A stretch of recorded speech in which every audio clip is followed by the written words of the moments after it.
Welcome to the Shaping Portsmouth podcast. Shaping Portsmouth is a collaboration of key Portsmouth businesses, transforming Portsmouth together. Welcome to another Shaping Portsmouth podcast with me, CEO Dave Humphries, and today I am joined by Gemma, CEO of Portsmouth Creates. Welcome, Gemma. Hi, Dave. Thanks for having me. It's good, isn't it? It's great. I can't believe that we haven't done a podcast yet. We've been going for a year and a bit, and you should have been right at the top end. It's all right. What's going on? Fine. I'm treating this as a catch up with you, so because it's like passing ships in the night a lot of the time. So happy to come in and have a chat.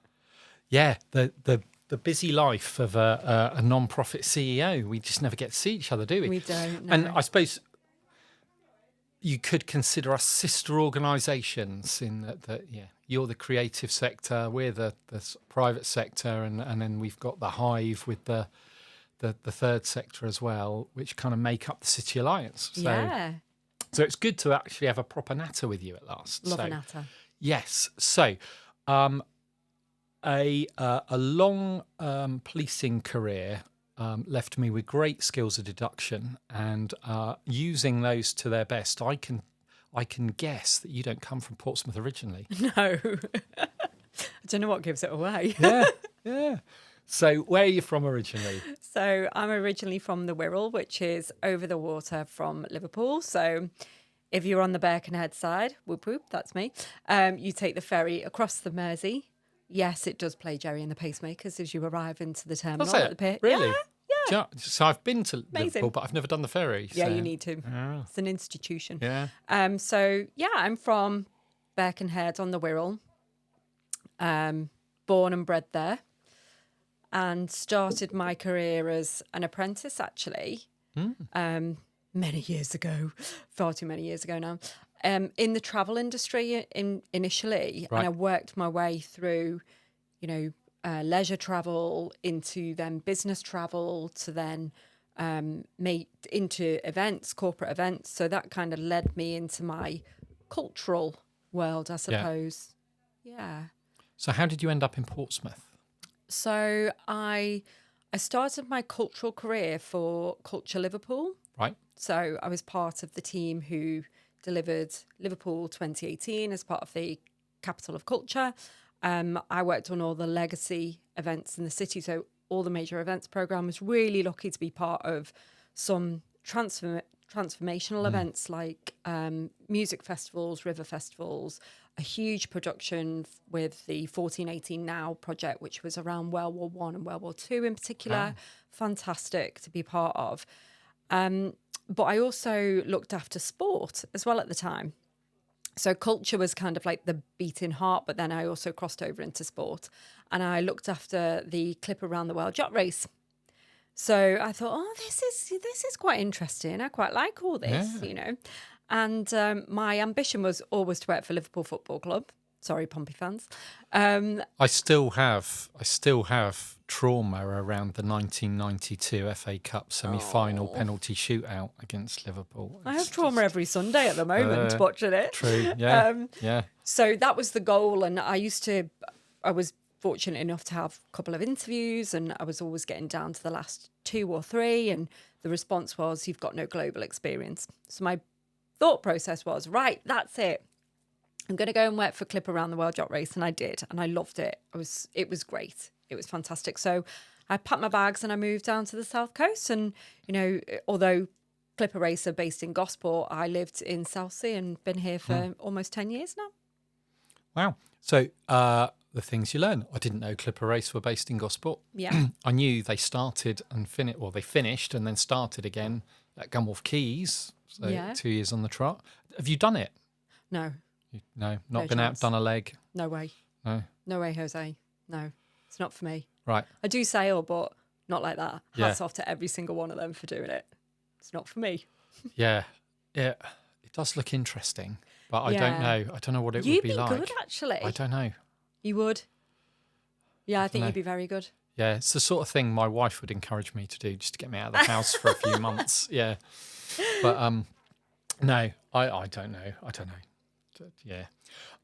Okay, so you've ended up down here, and then and then I was really fortunate that I was part of the senior leadership team for Southampton's bid to become UK City of Culture in 2025. So my role was the commercial and marketing director. So I ran the campaign and all of the fundraising for the bid, and was almost a second to the bid director.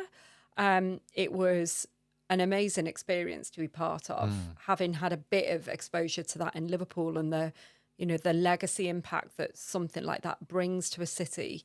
It was fascinating. And although I lived in Southsea, do not miss the commute to Southampton every day. It was really interesting to kind of unlock the potential around what the city could deliver through, which was really a tricky time because we did it all through lockdown. Yep. So literally as the bid process started, we went straight into lockdown. So everything was remote, all of the consultation with the community, all of the negotiations with partners, everything was remote. So that made it quite challenging. But I think, the city and the region should be really proud of where we got to in that competition. We did. I did think, stood in Solent University the night of the announcement when I'm telling people, if we don't win, please do not swear. We're live on BBC One show. Have a little inside swear, not an outside swear. We thought we'd done it. We really thought we'd done it. So the sheer disappointment when Bradford's name was called was really hard to take, because the whole team, it became a lifestyle. It didn't become a job. It was like, we've got to do this. You've got to give it your all. So I feel really proud to have been part of that team. And it certainly taught me a heck of a lot. And without that, I wouldn't be sat here today as chief exec at Portsmouth Creates. Yeah. So obviously a sort of clear synergy between the two roles. So almost a natural fit from one to the other. But there must be some bigger challenges with Portsmouth Creates and trying to drive that whole cultural piece across the city, whereas the bid, there's a clear aim, mission. It's a single project almost. Whereas you're now, I can't even begin to imagine how many plates you must have spinning, and probably no people to spin them. Yeah, limited plate spinners. Yes. So how have you found the shift into that role? It's been really interesting because initially I joined Portsmouth Creates to help with a bit of fundraising. I didn't think, looking back, I'd still be here, being really honest. Yeah. I thought it was coming in to help and then I'd be gone. But there's something really fascinating and special about when you're doing something that you love in your backyard, because you get under the skin of it, and once you're under the skin of it, there's no stopping you. I feel truly connected to what we do and really passionate about making a difference, because I look at the city and I can see so much potential. We just haven't been given that opportunity, certainly from a cultural and creative industries perspective. So the growth opportunity is massive. And I suppose the challenges have been almost setting out our stall of what we do and why we do it. And I suppose we've really had to go back to basics of, this is who we are and this is what we do. And we did have to rewrite the strategy and the focus, because a lot of change since the brilliant work that had been done through Portsmouth Creates through lockdown, fantastic work with communities, fantastic work with the sector. But we come to a point where we were almost, okay, we need to reposition ourselves and almost go back out to the sector and ask them what they needed. And it was really clear what everyone kept coming back and saying to us was, we need support, we need growth, we need support. Some of the conversations that we've had with people across the city are unfortunately those of, I don't know how I'm going to keep the lights on in my house, because I can't see where the income's going to come from. And that in itself, if that's not a driver, I don't know what is. So I guess from talking about some of those challenges within the sector, it will probably be giving anyone that's listening that's not heard of Portsmouth Creates a little bit of an inkling as to what Portsmouth Creates is. But how would you kind of describe what Portsmouth Creates is and does for those that haven't heard of you? I love this question because I think back to when we were doing this strategy work, and I know it's boring to talk about strategy, but when we were doing it, we were like, oh, well, who are we? Who are we and what do we do? And now it's really easy for us to kind of Yeah. be, we're a community interest company that supports the growth of the creative sector locally in Portsmouth. So we offer lots of different services, from the business support program, which Shape in Portsmouth help with, as do other partners across the city, like the university and the council in particular. But without us being that gateway for creatives in the city, they often get left Yeah, behind yeah. because they're not seen as a business. But ultimately, if you are generating an income, you are a business, Yeah. and we're here to do that critical friend piece, that arm around them piece, to make sure that we can see their ambition through, really. So that's just one of the things that we deliver. We deliver a whole host of different program strands, which I'm sure we'll talk about throughout this. But our main objective as a business is to support the sector growth. Yeah. And I suppose it's a bit like we're trying to do across the whole business piece. But it's just as you were talking there, I just like writing a little note because it made me think of that Portsmouth, the business support piece. And you find it with any business in that quite often you have someone who's developing what probably started off as a hobby or something they liked to do into something that they want to monetize and make a living out of. And I reckon you probably see that even more than we do in the creative sector. Definitely. And that, I suppose, comes with some particular challenges, particularly people that struggle to actually move past the idea of it being a hobby and becoming a business. And I certainly find, the conversation with those, and they tend to be sole traders, generally starts with the question, are you paying yourself? Oh, no, I'm not. Dave, I cannot tell you how many conversations I have with artists locally that do not pay themselves. And we are huge advocates for, if you're not getting paid, don't do it, ultimately, because I use the analogy of, if your car broke down, would you pay the mechanic? Yeah. Well, why aren't you getting paid? You're still providing a service, you need to be paid. And we've done a really interesting piece of work actually with local artists. I won't name who they are, but local artists that, we're in that space of, we don't know where we're going, we don't know what we're doing, we're not getting paid. And to be honest, the first couple of conversations were heartbreaking because I was walking away thinking, oh my God, we need to help these people. We need to get them sorted. They need a plan. They need a vision, all of this. Now, they are absolutely flying. And I couldn't feel prouder that, the support sessions that we did have, ignited something for them. They've really found their USP. They've really honed into that, and they're doing such great work. So, that's when we think about case studies, that's job done, I suppose. And I think with there's them. probably a double-edged sword here, because there's the other side to this, which is probably more prevalent in your sector than anywhere else as well. And I get this a little bit with the old wedding photography when I do a bit of photography. Of course. Is you get people that come up to you and say, yeah, can you do my wedding for free? And it will be really good exposure for you. Yeah, I don't actually need exposure. I need to pay a gas bill. Exactly. Exactly. It doesn't work like that. The whole piece around, it's great exposure. Yeah. Yes, it might be, but actually, who's going to pay the petrol to get you there? Exactly. So I'm totally with you on that one. Yeah. So, of course, it will probably be really easy to think that you're just about artists, but the creative sector is much bigger than that as well, isn't it? Yeah, it's so much bigger. So obviously we do a lot of work locally around the growth of the sector. And, if we look at the government's new industrial strategy, say newish, creative industries is one of the 9 industries featured in that, which is great. So the real focus on film, the development of film and TV in particular, the focus on the music sector.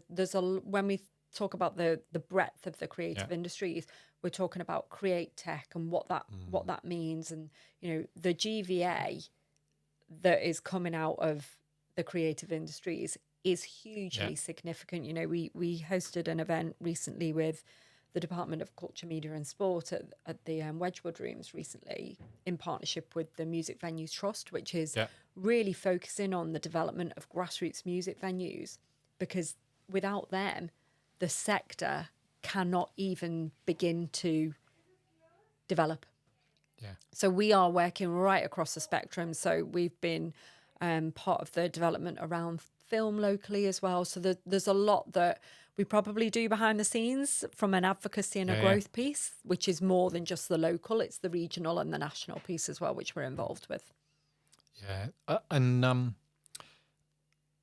I suppose, it's easy to focus on things like, I don't know, international exports and advanced manufacturing and some of those things that are traditionally associated with really driving GVA and GDP, but actually creative sectors as probably a low cost starting point, probably have quite a big impact. And of course, if you can bring, especially the film side of it, people in to make films in your area, because you know you've got that strong setup, then it all adds to the local economy. So absolutely. I mean, film's a great example, because when we think about the supply chain that goes with that, it's the taxi drivers, it's the hotels, it's the caterers, you know, the beautician. It's the full, you know, cohort of the economy that's going to benefit just from, you say just from a film, but from a film.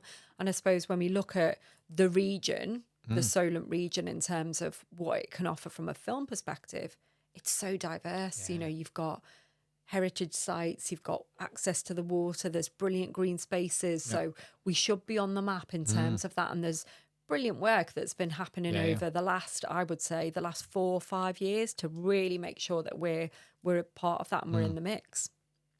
So, in terms of some of the projects that you have going on around the city, then what does that look like? Oh, it's been a busy year, Dave. It's been a busy year. Got more grey hairs. So this year we've had a massive focus on a project called In Our Words, which is all about driving literacy levels locally. So as part of our commitment to the Arts Council and the city, we have had a small pot of funding, which we have stretched to go quite far across the city. So we work to have a call out across the community to say, here is some seed funding to either utilise as a match fund for a bigger pot of money or a small project fund. Here is the criteria that we want you to hit, which is all about increasing literacy levels and engagement locally. By the end of that programme, we'll have delivered just shy of 150 events across the community, right across the city, right from the north of the city all the way through. In terms of age and demographic, we go from early years to, at the moment, there's a really beautiful project being delivered in care homes. So again, the breadth of activity, and it's not all about just picking up a book and reading. Some of this is being translated through textile art and music, and there's a beautiful project around rapping, not Christmas rapping, which was done in multiple languages that are represented in the city. So the breadth of the creativity that's come through, it's fantastic. And all of this has been done on a really small budget of about £80,000. My visual brain can't move past you mentioning care homes. It's beautiful. And so I've now got rapping in care homes I know, it's stuck in amazing. my head. That's another project. But and so that will feed into That the finishes world record attempt. So that finishes on World Book Day next year. So we launched the programme this year at World Book Day with just shy of 400 children from local schools, all in their World Book Day costumes, with an author who did a brilliant education piece in partnership with Portsmouth Football Club and Pompey and the community. Huge thanks to them. Without their support, there's no way we could do this. Yes, I probably will be barred from the club at some point of trying to make this happen. But we will close the year out on World Book Day next year, which is also part of the National Year of Reading, which is so exciting. With a Guinness World Record attempt at Fratton Park, with as many children and young people as possible, hopefully for the largest reading lesson if we can make it. So my poor team and I are going hell for leather to get as many children from the schools into that stadium as possible. Yeah, that's a big challenge. No pressure. Yeah. Which sounds quite easy on the face of it. It's really not. Yeah, let's just stick 20,000 young people into a football stadium. Yeah. But actually, the logistics of that is a nightmare. Yeah. So we're saying if you can walk to Fratton Park, please walk. Yeah. And then if anybody listening has a bus, I will take it. Yeah. Please. Or even several buses. Please. Because that's one of the biggest barriers is that, we want schools to be involved because this is such an important subject. Without being able to read, your life changes drastically. Drastically. I don't think that's a word. Dramatically. It's a new merged word. dramatically and drastically into to one word. It's what we do as creatives. Without that skill, your life could change massively. And it's so important what it then leads to. It leads to employability. It leads to, better life chances. And we want every young person in this city to have access to that. So one of the biggest barriers is engagement from the schools because we don't want any barriers around cost for transport and things like that. So we are working hard to mitigate those. Yeah, excellent. I'm looking forward to it. It should be good. Me too. What are you going to come dressed as? I haven't given any thought. I've just given my dinosaur costume to Spark. I know. So You have to get it back. I know. Cat in a hat. Yeah, we'll see. That's just one of many, isn't it? There's lots of other projects. Lots going on. We're also starting to think about plans for We Shine 2026. Yeah. Particularly big centenary We Shine, perhaps. We're looking at a theme of celebrate. We want to use the theme to the community to celebrate all things Portsmouth and who they are.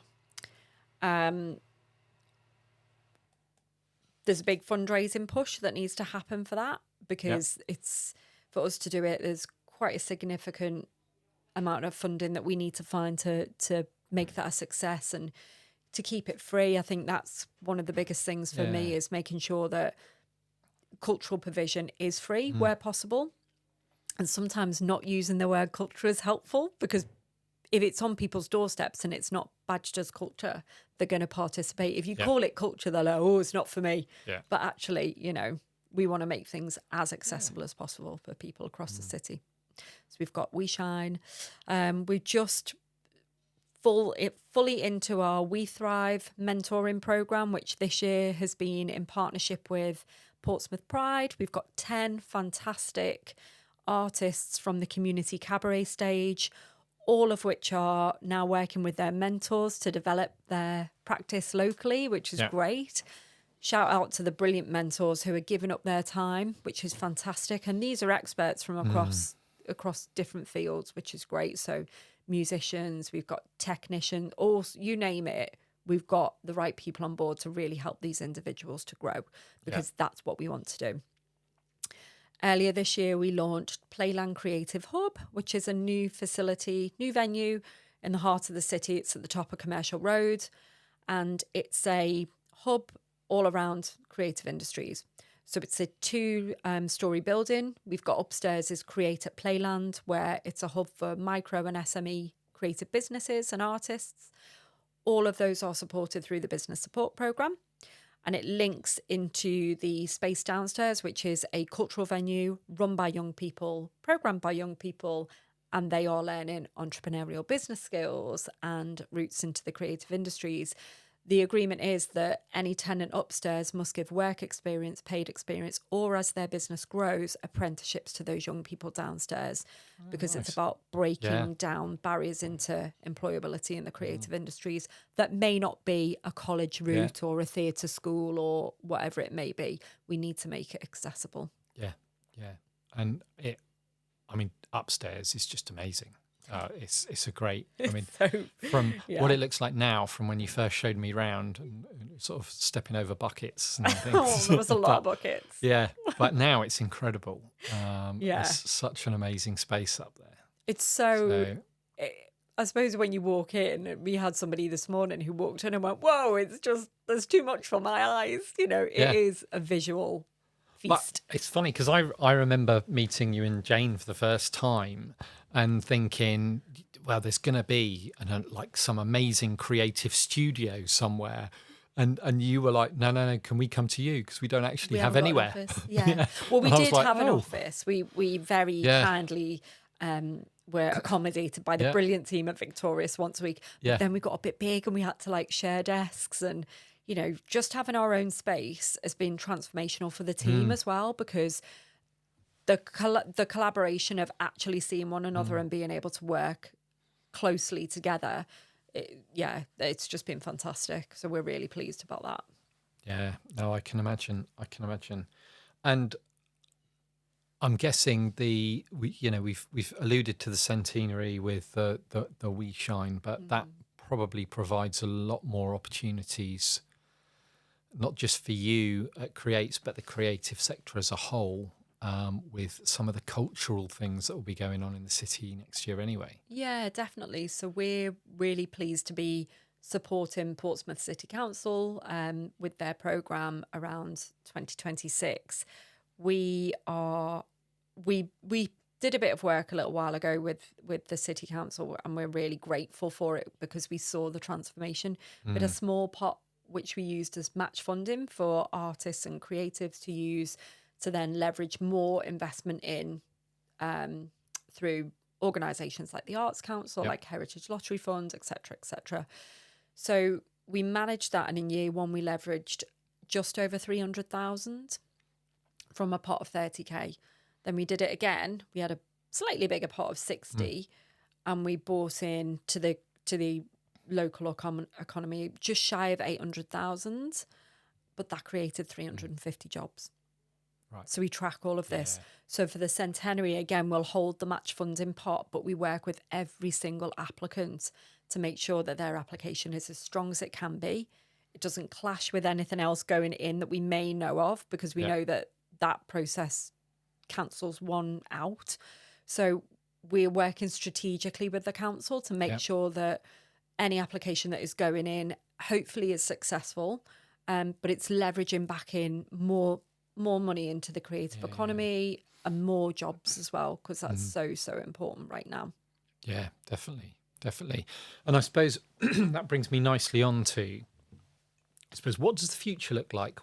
For the not just the city, but the creative sector as a whole? And I suppose AI is the kind of the obvious sort of shadow looming, and there's lots of good stuff, but there's also lots of bad stuff, and you kind of hear these stories about, will AI replace artists, or because now if I want an image, I can just throw some words into an AI engine and it produces something quite incredible straight away. But actually it does rely on someone doing the creative piece at some point right at the start of it. So how do things like that impact on the sector, and what do you think the future for the creative sector looks like? I think if I think about where we are now as a sector, I think there's some significant challenges still. Funding will always be a challenge, I think, until we are in a space where many different businesses understand the value that the creative and cultural industries bring. So, creative thinking is in every single business, that comes from the work that we do as a sector. So it's kind of, how is that translated through to the business sector and what have you? And there's some fantastic work happening across different cities of different sectors working together, which, there's something in Plymouth currently, which is really interesting. So you can kind of see the crossover in the sectors happening more and more, which is something that I feel really passionately about and I think is definitely needed. I think when we think about government funding, again, there's some real challenges there in terms of what does the future look like, I suppose. For us locally, I think there are opportunities and threats, especially around the local government reorganisation. I think there is an opportunity for, a greater partnership working across the LGR locality. But then when we think about devolution, I think that actually is going to be a great opportunity for the creative industries, because when we look at things like creative corridors and, where investment is being channeled, it is generally going to those devolved authorities. And I'm always a bit like, we just need to be in that mix, that Liverpool, Manchester, those kind of places that have really taken it on board and gone forward with it in the right way. Yeah, and especially with the devolution piece, you hear a lot of talk about, the mayor having devolved powers around transport, business development and stuff, but you don't hear culture mentioned too much. But actually, there's a real opportunity there. Yeah, and we're really pleased to be working with colleagues already across, Southampton, the Isle of Wight and Hampshire, around the development of almost a cultural manifesto, which will go to the mayoral candidates to say, this is what the sector needs. And that's not coming from us as development leaders, cultural leaders. It's coming from the sector, because again, we need to be able to present to the mayoral candidates that this is the reason why, culture and creative industries, it cuts across so many different things, like health. The health impacts that can be developed from culture are massive. When we look at things like social prescribing and the cost saving to the NHS, and there's just so many areas that I think it gets forgotten about. But that's our job to kind of hammer it home and be around that table, I suppose. So I think there are opportunities and threats as well at the moment. I can't sit here and go, it's all rosy, because it's really challenging in terms of the financial landscape. Yeah, definitely. And for yourselves, sort of looking a lot more insular and just at Portsmouth Creates, what do you think the future looks like? Is it much the same, challenges around funding and sort of trying to still drive the same mission in the city? I think the mission will remain similar. We have to move with the sector. We are constantly responding to them. So if they said to us, can you paint it blue instead of red, then we're going to do that, because that's what they need. I think for us, we're in a challenging spot because our current funding finishes at the end of next year. So we are funded by the Arts Council England and other funders locally until the end of next year. And that work is already underway to think about what 2027 looks like. There's some shifting sands around timeframes with the next big funding opportunity with the Arts Council, which probably won't kick in until 28. So I think we're looking at two different models, one being 2027. What's the opportunity? What does that look like? And there are some plans afoot. And then what does it look like further down the line? And again, we need to take into consideration local government reorganisation and our placement within devolution and how we work with our colleagues across the region to do that. Yeah, definitely. Challenging times. But opportunities afoot. And it's, I think some of the points you've made around the sort of value of it, especially around the sort of economic and business perspective, around the sort of GVA and growth in the economy that the cultural sector brings, but also some of the other benefits, the sort of health side of it, the well-being side of it. I don't think anything probably brings people together cohesively in the same way as culture does. So I think it has a really strong part to play in community cohesion. All of those things are really, really vital, especially at the moment. Feels like they're more needed than ever. So you'd like to think that someone sensible is there making sure that the funding continues, and organisations like yourselves can continue to support that sector. Because it is a really, really difficult one for those small businesses. And I quite, especially when we look at the business support piece, I quite often think that most people just want someone that's already trodden the path to lean on, They someone just to need a ask friend. the questions to and tell them that they're not doing the wrong thing, or that Yeah. sometimes that they are doing the wrong thing, Yeah. and help them with it. And it's not that difficult. But if you haven't got the people that can make those connections and provide the support, suddenly those businesses or artists or creatives, they're on their own. And I like the fact that you've kind of raised that point, Dave, because sometimes what we find through our business support sessions is we're just an ear. You know, there's a lot of practitioners out there that are making from their kitchen table or their garden shed or wherever. And, you know, it can be a lonely space. And I suppose that's why we've created Playland. Yeah. It's about giving artists a space where actually they can just come in and work together. And we've already seen some lovely collaborations happening that aren't forced. They're actually, you know, natural, which is great. But that piece around there's a friend here. We can just be a friend. It is important because, you know, and we get that just as much as anyone else. And I quite like it when we kind of have the sessions where, you know, sort of yourself, Lorna, I together talking Yeah. about the challenges we face, because it reminds me that I'm, you know, it's not just me that's facing that, or Yeah. it's not just you. And actually, it's, you know, suddenly you're not on your own. Yeah. It's good. Well, loads going on. So we much could going probably pull another hour out of this Oh, yeah. easily without even thinking about More it. And there's tea. so much more I'd love to talk to you about. So maybe we'll get you back in again, maybe nearer the record attempt or just Yeah. after it. And, That would be great. yeah, see how that's gone. But yeah, so many other things linked to stuff like that, literacy and standards of education in the city, and things that are all relevant that we could talk about. But we've run out of time, and I always like to finish by asking our guest if they could recommend a place to go or something to do in the city.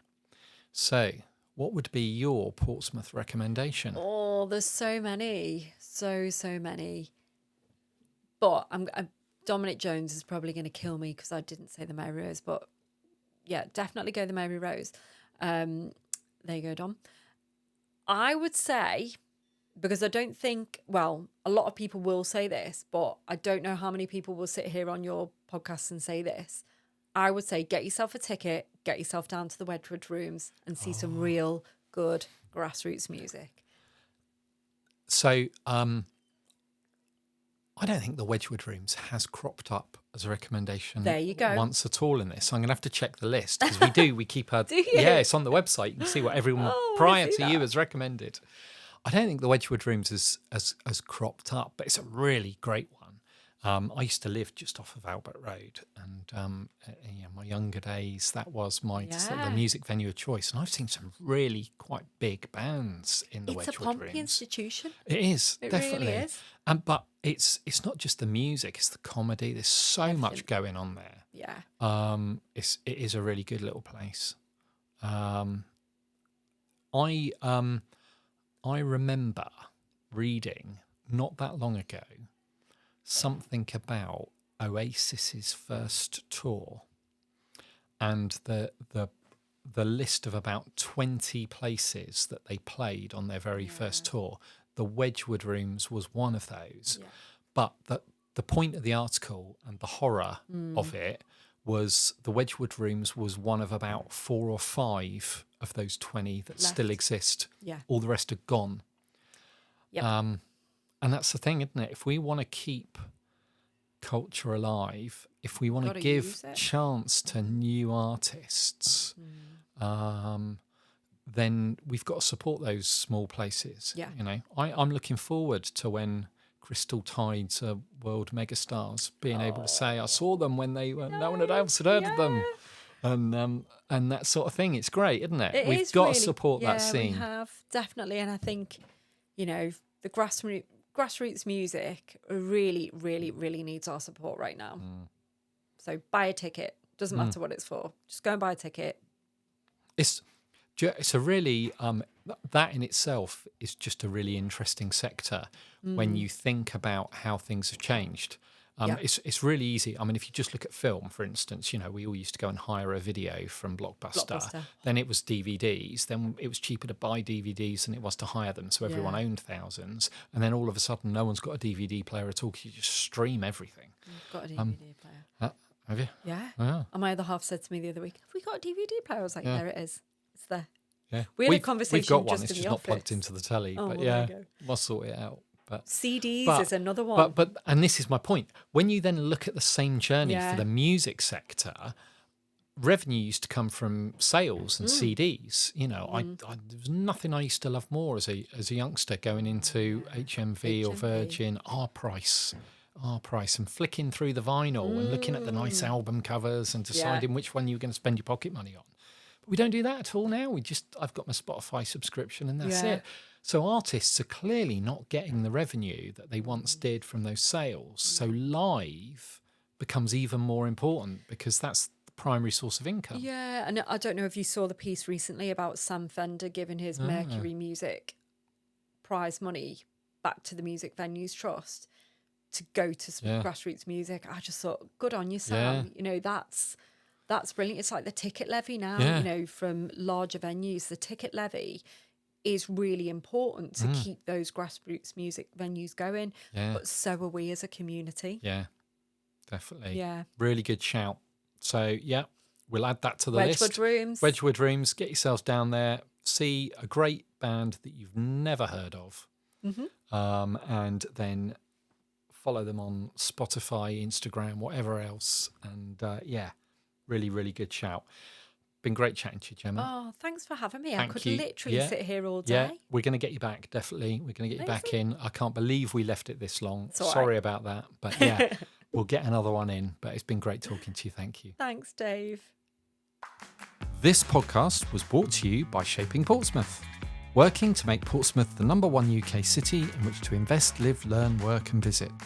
To find out more, please visit shapingportsmouth.co.uk. This podcast was supported by Spark Community Space and Portsmouth Community Lottery.